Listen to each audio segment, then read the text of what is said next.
Everyone, today we're talking about research skills, something you'll not only use in this class, but throughout college and beyond. Whether you're writing an exploratory essay, an argumentative paper, or just trying to figure out if an article on social media is actually credible, strong research skills are essential in today's world. For now, we will use these skills to help us begin researching for Essay 1. Before we jump in, here's an overview of the 3 key stages of research.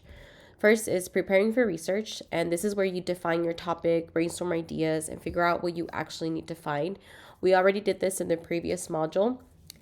And for step 2, we have accessing resources. So now you have a plan and you know your topic, you'll start researching for sources, choosing reliable ones and filtering out weak or irrelevant information. The last step is processing information. Finally, you take what you found, evaluate its quality, and determine how it fits into your writing. Each of these steps is important, and skipping one can lead to frustration and waste of time. So let's avoid that and go step by step. All right, first things first. What are you researching? You should already have a general topic in mind, but now is the time to define it a bit more clearly. So ask yourself, what interests me? What's worth exploring? Again, we already did this in the previous module, but now we're going to narrow it down a little bit more. So once you have that broad idea, you'll start exploring. This could mean browsing a database or even doing a quick Google search to see what's already being said about your topic. Then identify and specify the focus of your research. You'll narrow it down so it's not too broad, but also not so specific that you can't find enough sources, because that can happen sometimes too. Finally, you'll relate your research to the bigger picture. What do you hope to contribute to the conversation? For our exploratory essay, we're going to sift through many articles until we find a few that fit together in the context of your chosen issue.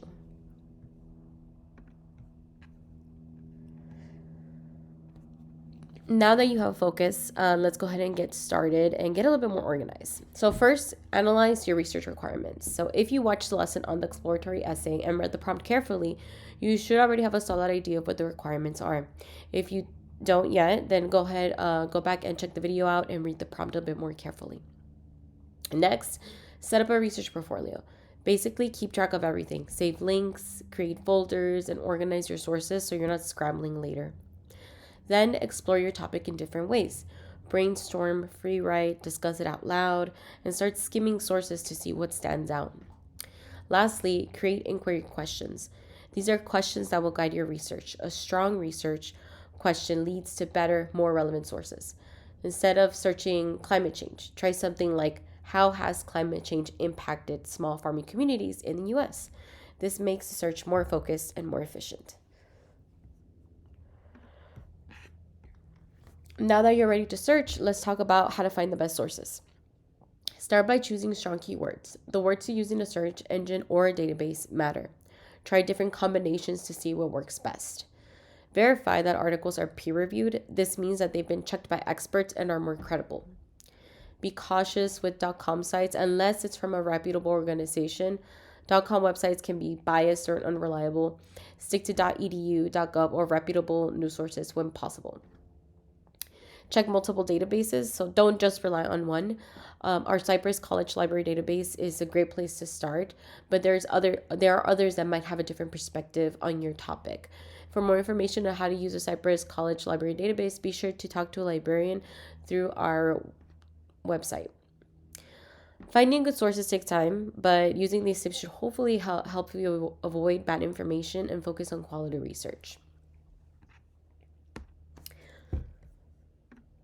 Now that you have your sources, it's time to process them. This means reading them carefully and deciding what's actually useful. First, make sure the article is relevant. So does it relate directly to your topic, or is it only loosely connected? Extract only what you need. Don't get overwhelmed by trying to use everything from a source. Pick the most useful points. Identify the argument and claims, and this is super important because this is going to help you understand what the author is actually saying. Check for logical fallacies. Are there weak arguments or misleading claims? If so, this can help you build a stronger case.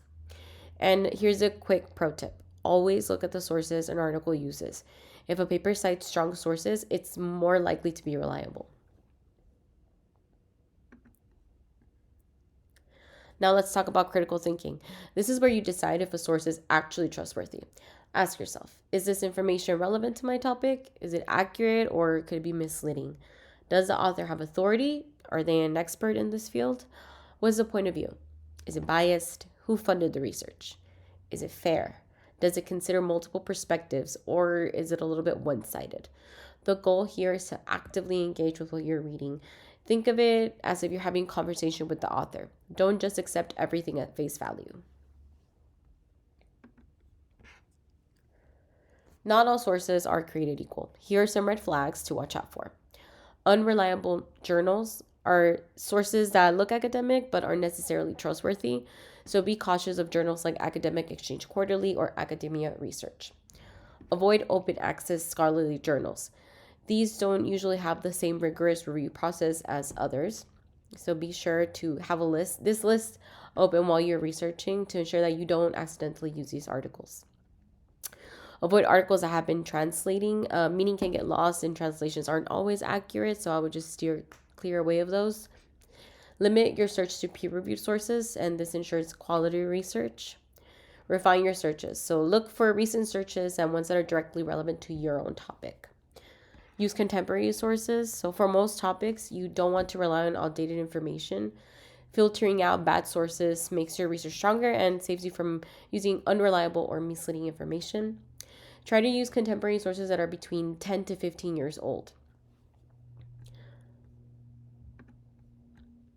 Now, before we wrap up, here's an extra tool that you can stick in your back pocket.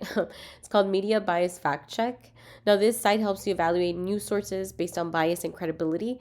It's great for checking whether a source leans politically left, right, or center, and it assesses reliability based on word choice, sourcing, and fact-checking practices. This is especially useful if you're researching a controversial topic and want to make sure you're getting a balanced perspective. And that's it. Hopefully, now you feel more confident about researching effectively. Use these strategies, take your time, and don't hesitate to reach out if you need any help. Happy researching.